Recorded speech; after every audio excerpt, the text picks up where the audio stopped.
Okay, this is such a wild story to be talked about in this day and time. It's just wild that people still believe this. So there is a GOP House candidate who got endorsed by Trump, who now has been exposed for previously believing, and I don't know if he's ever publicly walked back these statements, so possibly still believing and aggressively advocating for women not having the right to vote, that they shouldn't, that women are not able to properly critically think to be able to do an act like voting. So we'll look at the CNN report breaking this news. But first, reading from CNN, a Michigan candidate for the U.S. House, backed by former President Donald Trump, once railed against giving women the right to vote, arguing that America has suffered since women's suffrage. John Gibbs, who defeated in the primary an incumbent Republican who had voted to impeach Trump, also made comments in the early 2000s praising an organization trying to repeal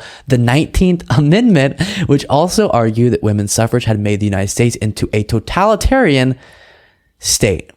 As a student at Stanford University in the early 2000s, Gibbs founded a self-described, quote, think tank called the Society for the Critique of Feminism that argued women did not, quote, possess the characteristics necessary to govern, and said men were smarter than women because they are more likely to, quote, think logically about broad and abstract ideas in order to deduce a suitable conclusion without relying upon emotional reasoning. Okay. Seems like a real stand-up guy. And then here is that news being delivered on CNN. Also in our politics lead, get this, a congressional candidate supported by Donald Trump, by the way, whose past writings and associations indicate that he is against women voting. We're talking about John Gibbs. You might remember him because with some financial support from the Democratic Congressional Campaign Committee with ads, which thought he would be an easier candidate for their Democratic nominee to beat, he defeated Republican Congressman Peter Meijer in this year's Michigan primary. Meijer, of course, voted to impeach Donald Trump. Andrew Kaczynski, the senior editor of CNN's K-File, joins us now. Andrew, what have you found? So Gibbs is a former Trump administration official who in the early 2000s ran this think tank called the Society for the Critique of Feminism. And it basically argued several things, one of which was that the U.S. has greatly suffered from women having the right to vote, that women did not possess, the necessary qualities to govern, and that women should not be allowed to be in the workplace, basically. So on the website you found, he gives specific reasons as to why he thinks women should not have the right to vote? Yeah, so he makes this argument that the 19th Amendment that allowed women to vote, he says it's been unequivocally bad for the United States. He says the 19th Amendment led the whole U.S. government to increase in size, adding, we conclude that the U.S. has suffered as a result of women's suffrage.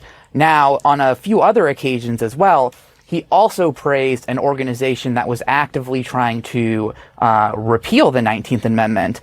His own website that he maintained called this organization great. He even wrote them an email that they then posted on their website in the early 2000s that said, "You have my support." And his website was also critical of women in the workplace?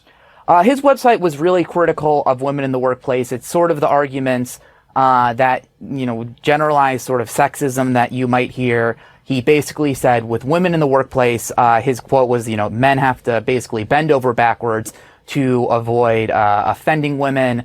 He argued that women in the workplace led to frivolous sexual harassment lawsuits and, men couldn't make as many jokes. Wow. The most profound part of that to me is him supporting an organization that's literally working to repeal the 19th Amendment. That is incredible. And I think it shows you that as much of society moves forward, there's some of us that either never move forward or who are actively launching themselves backwards.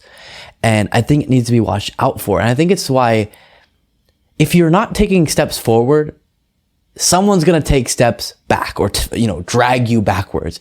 And this is why the fight for progress is indefinite and it has to be continually pushed for, because there are always going to be people who never subscribed to the ideology that brought America forward or a society forward in the first place. And so whenever the guards go down from people who think they've won on a particular issue, that's when they're going to use, that's what they're going to use as a moment to try to take us back to the time they felt was more in their vision. And so it's very, very frightening to see this popularize on social media and among some of these right-wing individuals. And I think I've talked to people even who don't believe me when I say there's a sizable portion of our country who has this type of ideology. But it's there, and it's actually growing a lot among young men who have very sexist views because of their social media diet, and they're being kind of propagandized into believing those types of things. And this guy is an example of that, where now he's running for office, so I'm sure he'll try to soften his message, but this is his belief, and this is what he feels and thinks about women. And I think to genuinely be walking around and thinking that women are less than you and shouldn't have a right to participate in our democracy and have their own voices heard within that democracy, and get to govern in that democracy if they're elected, is really incredible. It's very sad. And hopefully John Gibbs will be taken down because of this and his other horrible views.